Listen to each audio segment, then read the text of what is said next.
Bonjour à tous.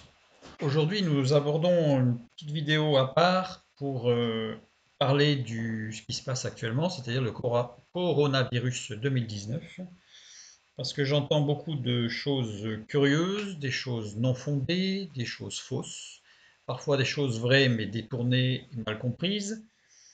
On me pose beaucoup de questions et donc j'ai décidé de faire une vidéo pour présenter un petit peu rapidement les choses et que les choses soient claires et précises. Qu'est-ce qu'un virus, tout d'abord? Qu'est-ce qu'un virus? Un virus est un agent infectieux nécessitant un hôte dont il utilise le métabolisme et les constituants pour se répliquer. C'est-à-dire qu'un virus a besoin d'un être vivant avec des cellules vivantes. Se répliquer, on dit que la réplication virale est l'ensemble des processus biochimiques qui se déroulent dans la cellule infectée par un virus et qui ont pour effet de produire de nouvelles unités de ce virus, donc qui se reproduit. On appelle ça en biologie la réplication et non pas la reproduction. Il ne s'agit pas de reproduction, mais bien de réplication. Ah, j'ouvre une petite parenthèse. Pour les spécialistes, certainement qu'ils me feront le reproche de ne pas être assez précis et d'être passé sur certaines choses de façon rapide, mais l'objectif n'étant pas de faire un cours ou d'être extrêmement précis pour les gens qui sont du métier, je souhaite plutôt que ce soit quelque chose de large pour tous, avec toutefois des éléments précis pour pouvoir aller vérifier et peut-être compléter certaines informations pour ceux qui le souhaitent. Fermons la parenthèse. Donc il peut se présenter sous deux stades, le virus.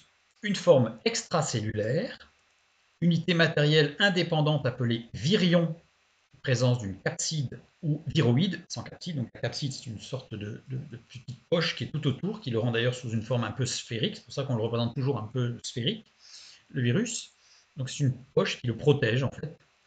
Voilà, donc c'est une coque protéique qui entoure le matériel génétique du virus. Une forme intracellulaire, donc le virus intégré sous forme dormante ou détournant activement la machinerie cellulaire au profit de sa réplication. C'est-à-dire qu'il est rentré dans la cellule et il commence un peu à se répliquer. Il peut s'intégrer à un chromosome du génome hôte, celui qui le reçoit. On parle alors de provirus. Il peut rester hors des chromosomes du génome hôte, par exemple des usines à virions.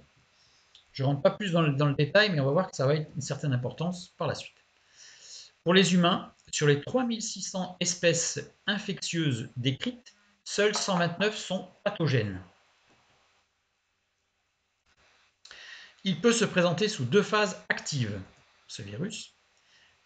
Pendant qu'il est sous le cycle qu'on appelle le cycle lytique, détournement de la machinerie cellulaire vers la production de virions, donc il va se répliquer. À son aboutissement, cette phase peut provoquer la lyse de la cellule. La lyse, c'est-à-dire l'explosion. La cellule explose parce qu'elle est remplie de virions, et on va dire entre guillemets de petits virus, et donc la cellule se déchire, elle meurt, et du coup les virions peuvent se déverser dans l'organisme et aller chercher d'autres cellules hôtes pour recommencer le cycle lytique. Et on a le cycle lysogénique. La cellule hôte n'entre pas en cycle lytique, elle continue de vivre et multiplier donc le provirus est transmis à la génération suivante au cours des divisions cellulaires. C'est-à-dire qu'il a intégré la cellule se reproduit avec le virus à l'intérieur qui reste dormant, discret, caché. Et donc les cellules se reproduisent, se reproduisent, se reproduisent. Dans le corps, on a énormément de cellules qui sont infectées, dormant. Et à un moment donné, je dirais un signal donné, tout ça va se mettre en route à usine à virions, et donc ça peut exploser de partout, et donc donner des infections très très graves en très peu de temps. Maintenant, qu'est-ce qu'un coronavirus? Un virus appartenant à un groupe de virus enveloppés, qui ont une capside, entraînant des pathologies chez les mammifères et les oiseaux. C'est-à-dire que le coronavirus, c'est un groupe de virus, ce n'est pas un virus, c'est un groupe, une famille de virus. Il n'existe que 7 types de coronavirus infectant l'homme. 4 donnent des infections sans gravité, comme le rhume par exemple, c'est un coronavirus qui est infectieux, qui est rentré dans l'organisme, mais ça ne donne qu'un rhume, donc celui-là n'est pas particulièrement dangereux. Et 3 des 7 donnent des infections graves, comme certaines grippes par exemple. Et quand on parle du Codiv-19, qu'est-ce que c'est que le Codiv-19? Alors, c'est l'acronyme anglais qui signifie Coronavirus Disease 2019, c'est-à-dire que c'est une maladie, c'est la maladie à coronavirus 2019. Le Codiv-19 n'est pas un virus, le Codiv-19 est une maladie qui a été engendré par un virus. Et le virus s'appelle le SARS-CoV-2. C'est le nom du virus. Alors c'est un acronyme, voilà. Bon, je ne rentre pas dans les détails. C'est surtout pour comprendre de quoi on parle. Donc coronavirus du syndrome respiratoire aigu sévère numéro 2, parce qu'il a existé un numéro 1. Et là, on est au numéro 2. Alors, la Covid-19, à partir de maintenant, comme on sait que c'est une maladie, moi je préfère dire la Covid-19 plutôt que le, puisque le, ça sous-entendrait que c'est le virus. Là, on comprend que c'est la maladie, donc la Covid-19. Alors, cette maladie a été découverte et décrite par les services sanitaires en 2019 dans la ville de Wuhan. Wuhan, une ville chinoise qui se trouve à peu près, pas tout à fait au centre, mais bien en retrait des côtes pacifiques, donc à l'intérieur des terres. Alors, Wuhan possède un laboratoire de microbiologie fondé en 1956. Premier laboratoire P4 de Chine en collaboration avec la France, avec l'Institut Pasteur, pour être plus précis.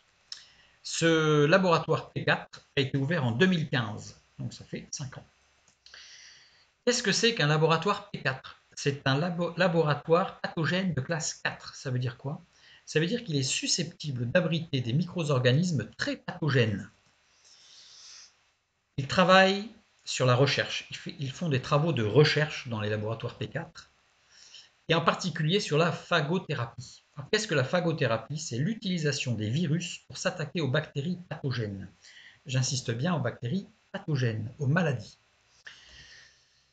Regain d'intérêt pour cette méthode proposée en 1917, donc c'est pas récent, hein, c'est un tout petit peu plus d'un siècle, alors que les résistances bactériennes aux antibiotiques se multiplient. C'est-à-dire qu'en 1917, nous étions avant l'invention de la pénicilline, par exemple, avec Fleming, et donc c'était un moyen d'étudier, savoir qu'on étudiait les virus pour essayer de les modifier ou de les orienter, on va dire, et parfois même de les modifier génétiquement pour que ceux-ci soient programmés, entre guillemets, pour attaquer une bactérie pathogène, une bactérie qui attaque et qui rend malade, voire dangereusement malade. Donc c'est un travail qui a été fait, qui a été un peu laissé tomber à partir du moment où il y a eu les antibiotiques, mais on a commencé à voir les résistances bactériennes aux antibiotiques, et de fait, ce moyen de thérapie a été remis au goût du jour, a été relancé et a un regain d'intérêt. Travail de recherche pour le traitement antibiotique pour enrayer ou éviter les surinfections. C'est-à-dire qu'on regarde comment travaillent certains virus, parce que les antibiotiques n'attaquent pas les virus, mais certains virus qui génèrent des infections, voire des surinfections qui peuvent être graves, donc qui vont laisser la place à certaines bactéries. Et donc, on va rechercher dans ces laboratoires P4 quels vont être les antibiotiques, quelles vont être les formulations antibiotiques qui vont permettre de lutter contre certaines bactéries qui pourraient se développer suite à une invasion virale. Donc c'est tout un travail de recherche pour la santé, en fait, qui est effectué dans ces laboratoires P4 avec deux axes de travaux prédominants, c'est-à-dire la phagothérapie, l'étude de la modification génétique de certains virus pour aller attaquer certaines bactéries pathogènes. Donc on peut étudier certains virus pour des maladies orphelines. On peut imaginer par exemple un virus qu'on pourrait utiliser génétiquement modifié pour aller soulager les personnes atteintes de mucoviscidose par exemple. Tout ça, ça fait partie de recherches en cours sur la pathogénèse. Pardon, la phagothérapie, pardon. Recherche basée sur des modifications génétiques, virus ARN, virus ADN ou gyrus. Bon. C'est-à-dire qu'il y a tout un travail, une partie du travail qui est faite là-dessus pour essayer d'enrayer certaines maladies qui sont graves et qui, pour l'instant, pour certaines en tout cas, n'ont pas de solution, ni d'apaisement, ni de traitement. Ces laboratoires P4 travaillent en particulier sur les systèmes immunitaires résistants au coronavirus, c'est-à-dire qu'il y a certains animaux qui sont résistants au coronavirus, c'est-à-dire qu'ils les portent, ils sont infectés, mais ils ne manifestent aucune maladie. Ça veut dire qu'ils ont dans leur corps un système immunitaire qui permet de résister. Donc là, il y a des recherches qui sont faites pour savoir qu'est-ce qui permet à ces animaux, à ces organismes, de résister à de telles invasions, et en particulier les invasions pour lesquelles l'homme ne sait pas résister naturellement. Et en particulier, il y a un système immunitaire résistant au coronavirus, qui est intéressant, ce sont les chauves-souris. Les chauves-souris sont porteuses de coronavirus, de cette famille de virus. Le laboratoire de Wuhan possède plus d'une centaine de chauves-souris provenant de la province de Yunnan ou Zhejiang. Alors, ces provinces, en fait, sont situées à des centaines de kilomètres de Wuhan, c'est-à-dire qu'elles sont importées. Ce n'est pas, comme ça a été dit, suite à des soupes qui ont été faites avec les chauves-souris de la région ou le marché aux animaux, etc. Donc voilà, et Zhejiang, c'est plutôt dans l'Est. Elles ont été importées pour essayer d'étudier le système immunitaire de ces chauves-souris porteuses de différents coronavirus et pourtant résistantes. Petite information, les coronavirus sont des sujets, j'ai mis entre guillemets, hein, ce sont des virus, hein, mais sont des sujets d'étude depuis des années, c'est pas nouveau. On a en particulier les laboratoires de l'Institut Pasteur qui ont déposé un brevet autour des coronavirus en 2004. Nous en avons posé d'autres, mais il y en a un, puisque celui-là circule avec des fausses informations. Le brevet européen, le EP1 694 829 B1. Donc c'est un brevet qui a été déposé en 2004 au sujet des coronavirus. On ne peut pas breveter un virus. Parce qu'un virus, c'est un organisme vivant, et les organismes vivants ne se brevettent pas. Par contre, on peut breveter certaines parties, certaines modifications qu'on peut apporter, etc., au niveau génétique, ce qui est le sujet de ce brevet européen déposé par l'Institut Pasteur. Il s'agissait d'études sur le SARS-CoV-1, on ne met pas le 1, c'était le premier, qui avait causé l'épidémie de grippe du sous-type H5N1 en 2002-2003, qui a aussi démarré dans l'Asie, mais pas en Chine. Donc c'est un autre virus, qui fait partie des coronavirus, mais ce n'est pas le même virus, c'est un autre virus, et qui a donné une autre épidémie, d'ailleurs, la grippe de sous-type H5N1, on en reparlera tout à l'heure. Donc c'est pour montrer que ce sont des choses qui sont en permanence à l'étude et pas du tout dans un but militaire secret. C'est connu, il y a des recherches qui sont faites dans un but, je dirais, de thérapie pour soulager certaines maladies graves dont certains sont atteints et qui pour l'instant n'ont pas de soins ou peu. Il semblerait, donc là maintenant il semblerait qu'un opérateur du laboratoire donc de Wuhan se serait fait contaminer par un coronavirus génétiquement modifié, c'est-à-dire en cours d'étude, pour servir de support de recherche. C'est-à-dire qu'il a été modifié non pas pour attaquer, comme certains le disent avec le complotisme, etc., mais dans un but de recherche, comme c'est fait dans les laboratoires P4 d'une façon générale et régulièrement. Donc pourquoi est-ce qu'il s'est fait contaminer? Est-ce que c'est une erreur? Est-ce que c'est une faute? Est-ce que c'est une inadvertance? Est-ce que c'est un manque de respect des règles? Peu importe, là c'est pas le sujet. Ce qu'on sait, c'est qu'il semblerait que ce soit parti de ce laboratoire et que l'objectif de ce coronavirus modifié, l'objectif était de développer une phagothérapie, c'est-à-dire traiter des maladies pour essayer de faire avancer les choses pour les malades. Pour trouver pourquoi les chauves-souris sont résistantes au coronavirus. C'est-à-dire qu'il y a les deux, en fait. Hein. Les deux aspects, la recherche. C'est de la recherche. Et en particulier sur le système cardio-respiratoire, puisque les coronavirus attaquent particulièrement le système cardio-respiratoire, pas uniquement, parce que certains attaquent aussi les parties intestinales ou digestives, mais là, en l'occurrence, c'est sur la partie cardio-respiratoire. Et donc, le coronavirus génétiquement modifié avait pour but de se fixer prioritairement sur le système cardio-respiratoire pour essayer d'améliorer les choses. Comme je vous ai dit tout à l'heure, par exemple, je n'ai pas du tout d'informations si c'était vraiment ça, mais par exemple, ça pourrait être la mucoviscidose, par exemple. Donc, il y a de la recherche qui est faite en permanence sur la mucoviscidose, sur d'autres maladies aussi, pour essayer de trouver des remèdes et des thérapies qui seraient adaptées et efficaces. Donc l'objectif étant de se concentrer sur une signature génétique donnée. Ça, c'est important. Et en particulier, une signature génétique donnée sur le système cardio-respiratoire. C'est-à-dire qu'on essaye d'avoir une signature, quelque chose qui est une maladie ou quelque chose qui se déclare par une signature particulière au niveau du code génétique sur une base ou sur plusieurs bases données. Donc on a la signature. Aussi, toute personne fragile portant cette signature génétique est une cible, évidemment. C'est-à-dire que puisque ce virus a été modifié pour cibler un problème, tous ceux qui sont atteints de ce problème, le virus, il est fait pour ça, il va y aller. Des indicateurs d'inflammation ont été recherchés chez les patients légers, graves et critiques, surtout en Chine, puisque c'est par chez eux que ça a commencé. Et les critères associés à la gravité de la maladie sont les récepteurs de l'interleukine 2, 6, 8 et 10. Alors, ça a l'importance. Alors, il n'y a pas que ces récepteurs-là, il y en a plusieurs, mais j'en ai pris quelques-uns pour montrer ce qui se passe et pour comprendre ce qui se passe. L'interleukine 2 stimule la prolifération lymphocytaire et la différenciation de la réponse des lymphocytes auxiliaires. C'est-à-dire ça intervient dans notre réponse des anticorps, on va dire, pour faire court. Agissant, donc les lymphocytes auxiliaires, agissant comme des intermédiaires à la réponse immunitaire adaptative, aussi appelée réponse immunitaire acquise. Pour ceux qui connaissent, ça parle, bon, c'est pas grave, mais c'est pour montrer que, je ne vais pas rentrer trop dans les détails parce que là, ça serait très très long, que c'est ciblé. L'interleukine 6 induit la phase de réaction aiguë, mais peut aussi jouer des rôles anti-inflammatoires. Marqueur cardiovasculaire, un taux de protéine C réactive, ce qu'on appelle le CRP, élevé augmente le risque d'infarctus du myocarde. Donc on voit que voilà, la supplémentation en vitamine C d'ailleurs peut réduire de manière significative le taux de CRP. C'est pour ça que par rapport à la grippe, on peut supposer que le fait de prendre de la vitamine C et l'ascorbique puisse être intéressant. L'interleukine 8 maintenant. Alors c'est la chimiotaxie des neutrophiles. La chimiotaxie, c'est tout ce qui concerne la stimulation des déplacements bactériens, parce qu'il y a des bonnes bactéries, hein, il y a des milliers de bactéries, dont certaines qui sont très utiles et nécessaires à la vie. Donc la chimiotaxie, c'est toute l'étude de la chimie des déplacements de ces bactéries.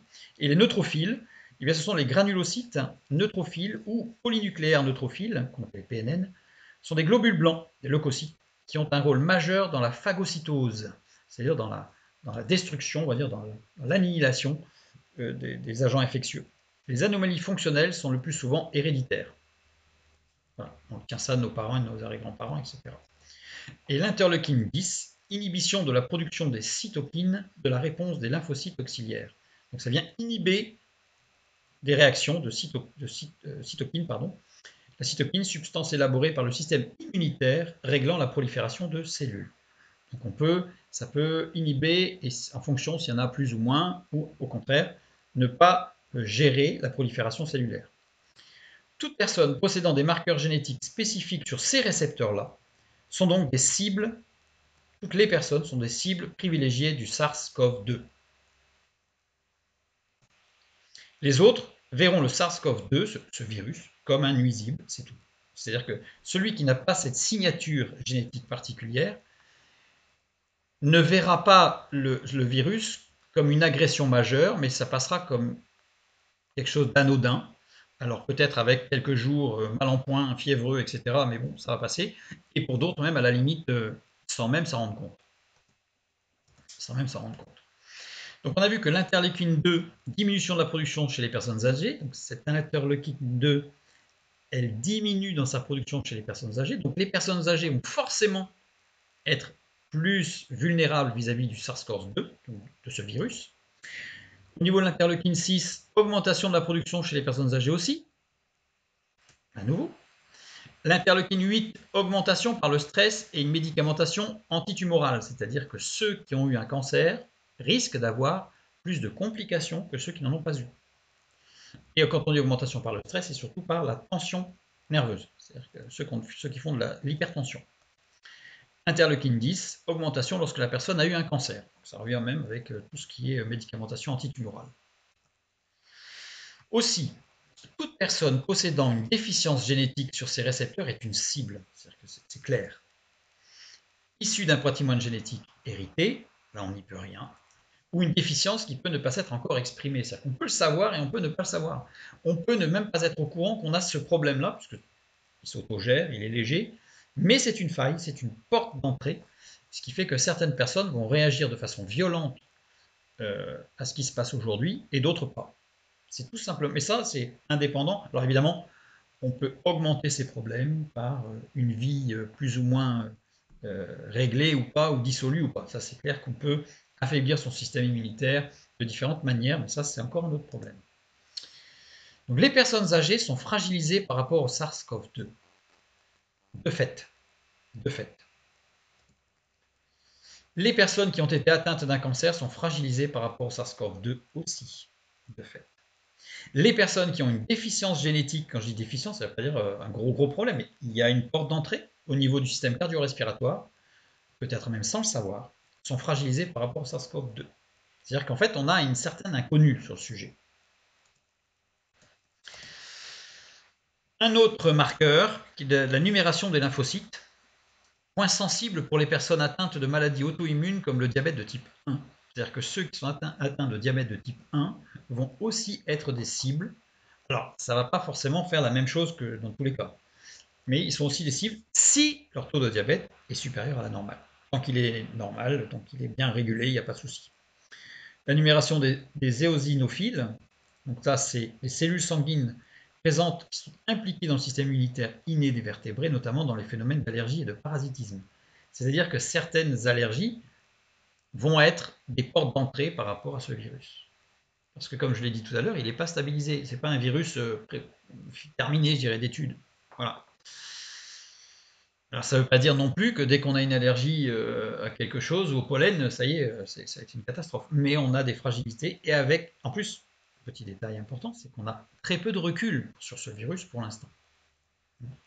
Les études ne sont pas, ça fait que quelques mois. Hein. Maintenant une question, pourquoi les enfants ne sont-ils pas ou peu ou pas atteints? À la fécondation, un nouvel être se crée. D'accord. Pendant la grossesse, cet être se développe. La première ébauche respiratoire apparaît à partir du 22e jour de la conception. Les alvéoles se constituent à partir du 6e mois de la vie intra-utérine et restent plissées jusqu'à la naissance. Le surfactant, substance sécrétée par les cellules alvéolaires, est produit en quantité suffisante pour maintenir les alvéoles ouvertes à l'expiration à partir du 7e mois de grossesse. C'est-à-dire qu'à l'expiration du 6e mois et au début du 7e mois, les alvéoles sont ouvertes, l'enfant pourra, le fœtus à la naissance, pourra respirer. À la naissance, le système cardio-respiratoire devient autonome. À la naissance, le bébé passe d'une oxygénation fœtale placentaire à une oxygénation aérienne pulmonaire autonome. Il respire. Grâce à une double adaptation respiratoire et circulatoire. C'est-à-dire que fait, tout se met en route à ce moment-là. Mais il n'est pas encore mature, ce système cardio-respiratoire chez l'enfant. Les infections respiratoires aiguës représentent une cause majeure de mortalité infantile dans les pays émergents. On sait que les enfants ne sont pas matures au niveau de leur système respiratoire, cardio-respiratoire. Dans les pays développés, les infections respiratoires sont la première cause de maladie de l'enfant. Il n'est pas mature. Les ramifications bronchiques continuent à croître après la naissance. Les alvéoles augmentent en nombre et en taille. Elles passent de 24 millions à la naissance à 300 millions à l'âge de 8-10 ans. Les poumons ont acquis vers l'âge de 10 ans toutes les structures nécessaires à leur fonctionnement, bronchioles et alvéoles, mais leur maturation se poursuit pendant l'adolescence encore. Ce n'est pas encore tout à fait terminé. On dit qu'un être humain est complètement terminé dans sa formation et sa croissance, on va dire, vers l'âge de 16 ans à peu près. Et donc la signature génétique recherchée par le SARS-CoV-2 n'est pas accessible chez l'enfant de moins de 8-10 ans, parce qu'il n'est pas mature, et la signature recherchée n'est pas accessible chez l'enfant de moins de 10 ans. C'est pour ça qu'on n'a pas d'enfants de moins de 10 ans atteints avec tout ce qui s'ensuit. Les enfants que l'on va entendre, les quelques enfants qui vont être atteints et qui auront des grosses difficultés face au virus actuel, sont des enfants qui avaient des problèmes de signature génétique autres que simplement celle du cardio-respiratoire, avec des interleukines ou un taux de lymphocytes qui était trop bas ou des choses comme ça. Mais c'est tout. C'est pour ça que l'enfant n'est pas touché. Donc l'enfant de moins de 8-10 ans ne peut pas développer ce qu'on appelle la COVID-19, cette fameuse maladie. Sauf s'il a une déficience génétique au niveau du système cardio-respiratoire. Conclusion sanitaire. La COVID-19 est une maladie sans gravité pour les personnes sans signature génétique déficiente au niveau du système cardio-respiratoire ou immunologique. C'est-à-dire que la plupart des gens qui auront la COVID-19 soit ne s'en rendront pas compte, soit seront simplement malades, mais c'est tout. Il ne se passera rien de plus. Pour la majorité des personnes infectées, la maladie sera asymptomatique. Ils ne s'en rendront même pas compte. Pour d'autres, les symptômes seront similaires à ceux d'une grippe, ce qui est très désagréable, mais c'est une grippe. Ce ne sera pas plus pour ceux qui n'ont pas cette signature génétique. La COVID-19 est une maladie grave pour les personnes ayant une signature génétique déficiente au niveau du système cardio-respiratoire ou immunologique. Pour ces personnes infectées, la maladie sera le point d'entrée d'infections sérieuses. Pour d'autres, la maladie sera le point d'entrée de surinfections dangereuses.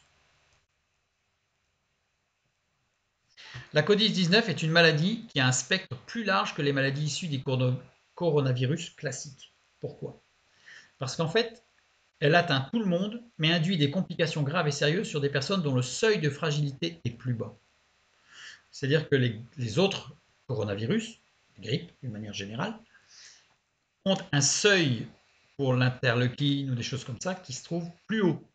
Celui-là, il attaque particulièrement ceux qui sont, je dirais, sensibles sur certains points. Et la porte est plus petite, mais il rentre quand même, grosso modo. La grippe, par exemple, la grippe, d'une manière générale, ce qu'on appelle la grippe, chaque année, 2 à 8 millions de personnes en France sont touchées par la grippe, tous les ans, entraînant de 10 000 à 15 000 décès chaque année. Chaque année, il y a entre 10 000 et 15 000 personnes qui décèdent à cause de la grippe. Il est intéressant de remarquer que les grippes zoonotiques sont apparues en 1918, un an après le début des recherches en phagothérapie, modification des virus, etc., pour atteindre une thérapie, pour essayer de soigner certaines maladies.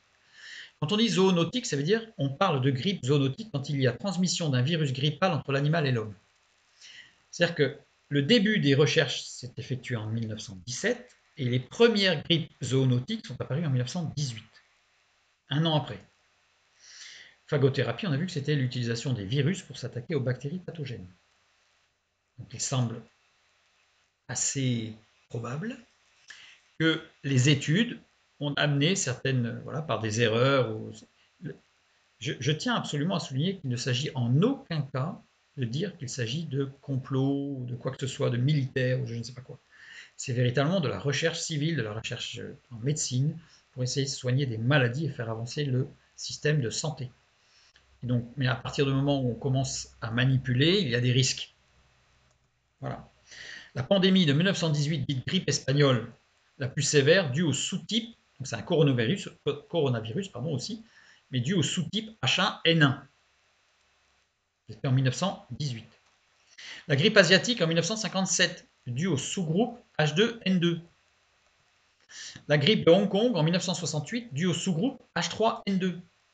En 1977, lors de l'épidémie de grippe russe, les virus de sous-type H1N1 ont été réintroduits chez l'homme et ont circulé parallèlement avec les virus de sous-type H3N2. C'est-à-dire qu'en fait, on voit qu'à chaque fois, tout ça, c'est des choses qui... Alors, on nous dit que ça vient de l'animal et que ça s'est transmis par mutation, etc. Mais en fait, on peut quand même largement supposer que ce sont des choses qui ne sont pas forcément naturelles.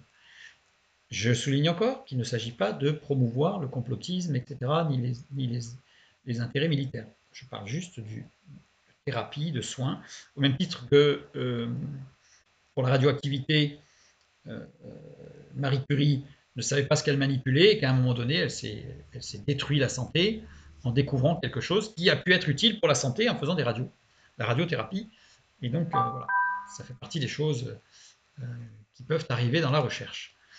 En 2009, date de la dernière pandémie grippale, le virus responsable était un nouveau variant de type H1N1, résultant d'échanges génétiques appelés réassortiments entre un virus humain, un virus aviaire et 2 virus porcins.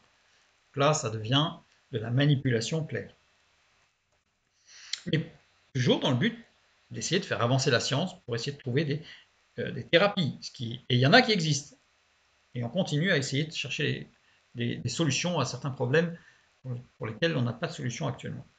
Depuis 2009, ce virus AH1N1 PDM09 a remplacé les précédents virus AH1N1 et est responsable avec les virus AH3N2 et les virus de type B des épidémies saisonnières. C'est-à-dire que voilà, les choses, parfois il y a des petits dérapages, on va dire, des petites erreurs, et ça entraîne une catastrophe.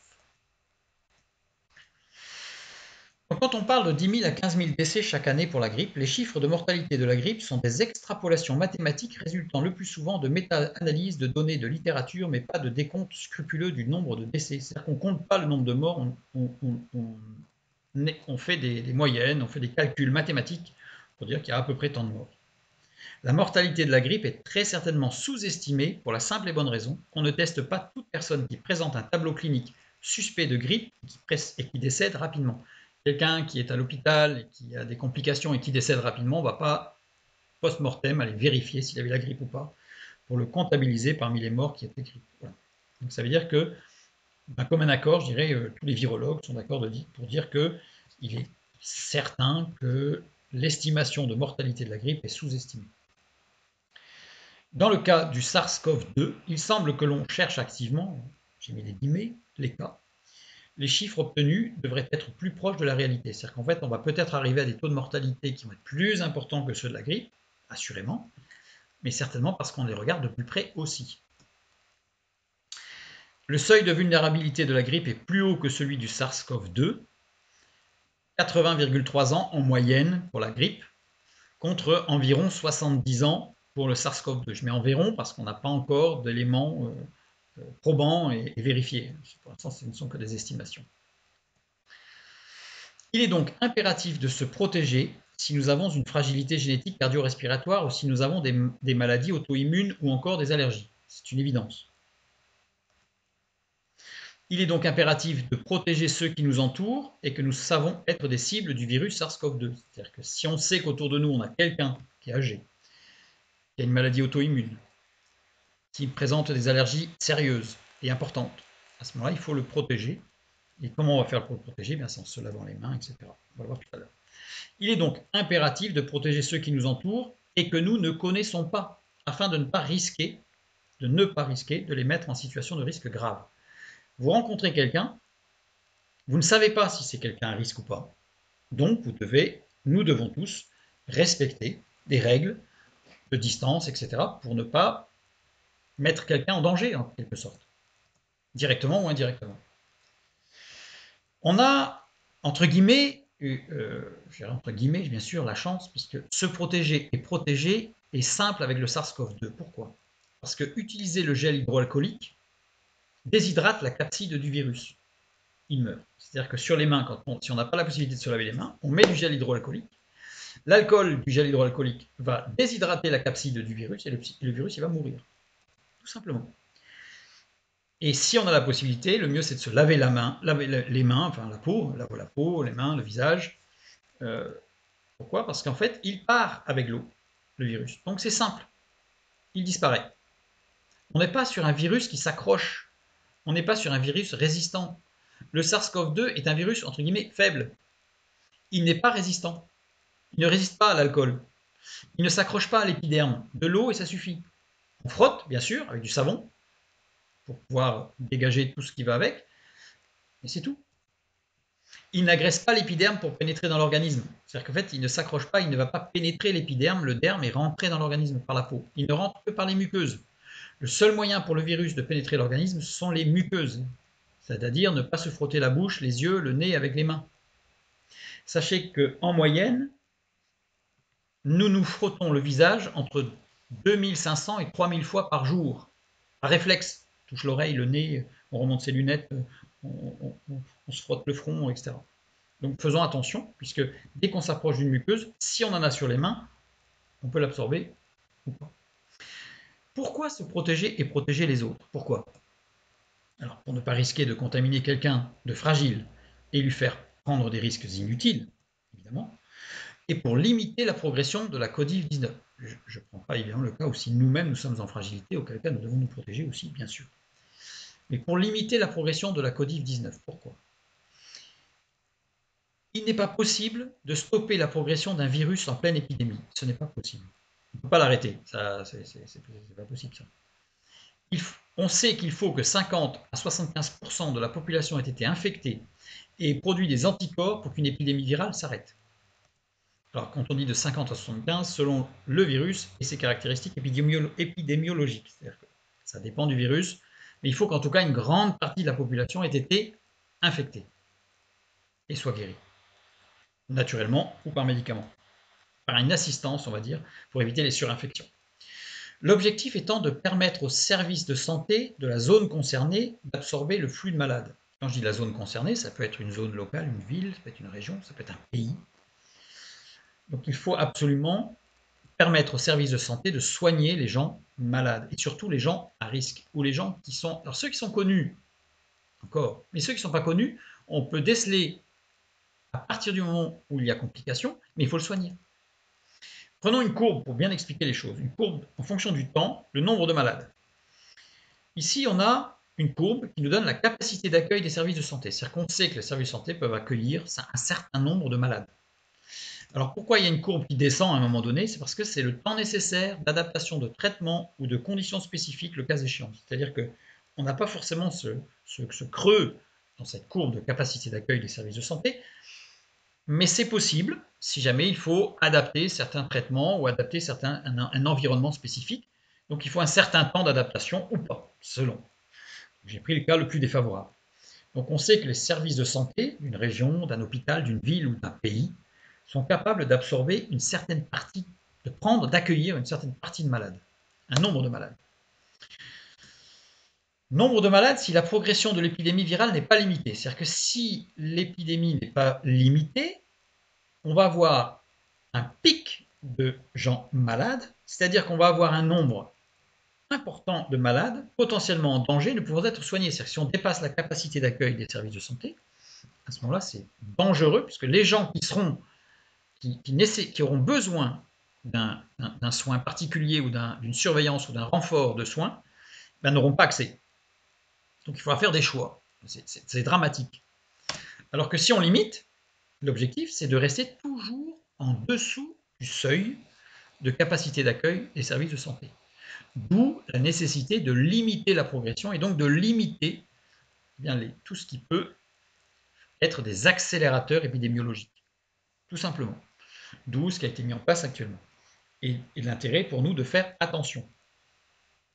De faire attention. Maintenant qu'on a balayé un petit peu les choses, on va reprendre quelques remarques bibliques. Juste quelques-unes, rapidement. Dans Jean chapitre 1, versets 1 à 3, il est dit: au commencement était la parole, et la parole était avec Dieu, et la parole était Dieu. Elle était au commencement avec Dieu, et toutes choses ont été faites par elle, et rien de ce qui a été fait n'a été fait sans elle. Dans Colossiens chapitre 1, versets 16 et 17. Car en lui ont été créées toutes les choses qui sont dans les cieux et sur la terre, les visibles et les invisibles, trône, dignité, domination, autorité.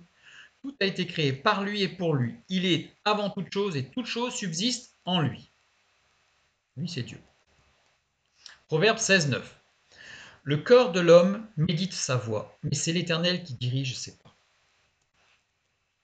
Dieu est souverain de toute chose et de tout homme, c'est-à-dire que Dieu est au-dessus, il maîtrise, il gère, rien ne lui échappe. Ou alors il n'est pas Dieu. Rien de ce qui se produit ne se produit en dehors de la volonté de Dieu. Ou alors il n'est pas Dieu. Il peut être assimilé à un Dieu de certaines mythologies. Mais s'il est Dieu, le seul Dieu créateur de toutes choses, celui dont la Bible parle, il gère tout. Il est à l'origine de tout. Il est souverain. Il est souverain dans les événements globaux, dans tout ce qui se passe d'une façon globale, mais aussi dans la vie de chaque individu. Rien ne se produit sans que Dieu ne soit là, à gérer toute chose. Ça veut dire quoi? Ça veut dire que Satan n'a aucun pouvoir de liberté. Il ne peut rien faire sans avoir vu, sans avoir mais c'est même pas l'accord, l'ordre de Dieu. C'est lui, il est à la source de toute chose, Dieu. Donc Dieu est souverain de toute chose. Satan n'a aucun pouvoir de liberté. Ce qui se produit n'est pas une attaque de Satan. Alors ça on l'entend, n'est-ce pas? Satan se déchaîne, il est en furie, il attaque. Non, non. Voir une vidéo sur la souveraineté de Dieu, où tout ça c'est bien expliqué. J'ai pris le temps d'expliquer chacun des éléments point par point. Là ce n'est qu'un résumé rapide. Quand on parle de la souveraineté de Dieu dans la vie d'un individu, de tout homme, tous, l'homme n'a aucun pouvoir de liberté. Ce qui se produit n'est pas une attaque d'une organisation. C'est-à-dire que ce qui se produit aujourd'hui, ce n'est pas une organisation secrète, complotiste, cachée, souterraine, politique, financière, tout ce qu'on veut, idéologique, philosophique, tout ce qu'on veut, tout ce qu'on veut. Ce n'est pas une attaque d'une organisation secrète qui serait complètement en dehors de toute gestion divine. Dieu est à la source et à l'origine de toute chose. Rien de ce qui se produit ne se produit en dehors de la volonté de Dieu. Voir la vidéo sur la souveraineté de Dieu pour s'en assurer, pour en être convaincu. Alors pourquoi le SARS-CoV-2, par exemple? Peut-être pour montrer, peut-être, je mets peut-être, parce que je n'ai pas de téléphone rouge avec Dieu, je n'ai pas une information directe, mais il semblerait logique, peut-être pour montrer que l'homme qui se croit maître de son destin ne maîtrise en réalité rien du tout. Il y a 6 mois, l'homme avait de grandes idées pour la gestion du monde. Aujourd'hui, on voit que c'est un peu la course et qu'il faut essayer de gérer parce qu'il y a un petit virus qui vient mettre tout à plat. Luc 12, 16 à 21, nous lisons. C'est une parabole de Jésus, et il leur dit cette parabole. Les terres d'un homme riche avaient beaucoup rapporté, et il raisonnait en lui-même, disant, que ferai-je? Car je n'ai pas de place pour serrer ma récolte. Voici, dit-il, ce que je ferai, j'abattrai mes greniers, j'en bâtirai de plus grands, j'y amasserai toute ma récolte et tous mes biens, et je dirai à mon âme, mon âme, tu as beaucoup de biens en réserve pour plusieurs années, repose-toi, mange, bois et réjouis-toi. Mais Dieu lui dit, insensé, cette nuit même ton âme te sera redemandée. Et ce que tu as préparé, pour qui cela sera-t-il? Il en est ainsi de celui qui amasse des trésors pour lui-même et qui n'est pas riche pour Dieu. Non, il y a une prise de conscience quand même que l'homme ne maîtrise pas grand-chose, il ne maîtrise même rien en réalité. Peut-être, peut-être, pour commencer à séparer ceux qui sont véritablement ses disciples de ceux qui ne sont que des fans de Jésus. Là, on s'adresse à tous les chrétiens. Romains 11, 2 à 5, nous lisons. Dieu n'a point rejeté son peuple qu'il a connu d'avance. Ne savez-vous pas ce que l'Écriture rapporte d'Élie? Comment il adresse à Dieu cette plainte contre Israël? Seigneur, ils ont tué tes prophètes, ils ont renversé tes autels, je suis resté moi seul, et ils cherchent à m'ôter la vie. Mais quelle réponse Dieu lui fait-il? Je me suis réservé 7000 hommes qui n'ont point fléchi le genou devant Baal. La traduction littérale, c'est plutôt j'ai placé derrière mon dos, j'ai placé derrière moi 7000 hommes, j'ai mis en protection derrière moi. Ceux qui ont bien voulu suivre, il y a tout un aspect d'obéissance, qui n'ont point fléchi le genou devant Baal. De même aussi, dans le temps présent, il y a un reste selon l'élection de la grâce, et de même, il y a un reste qui va derrière Dieu, qui se cache, mais ce n'est qu'un reste, ce n'est pas la totalité. Et d'une façon sûre, on peut dire que, assurément, ce qui se passe aujourd'hui sert à préparer l'accomplissement des prophéties sur la fin des temps. Dans tous les cas, pour faire réfléchir chacun sur l'incapacité patente de l'homme de maîtriser réellement sa destinée. L'homme ne maîtrise pas du tout sa destinée. Il donne l'impression de, mais en réalité, il navigue à vue.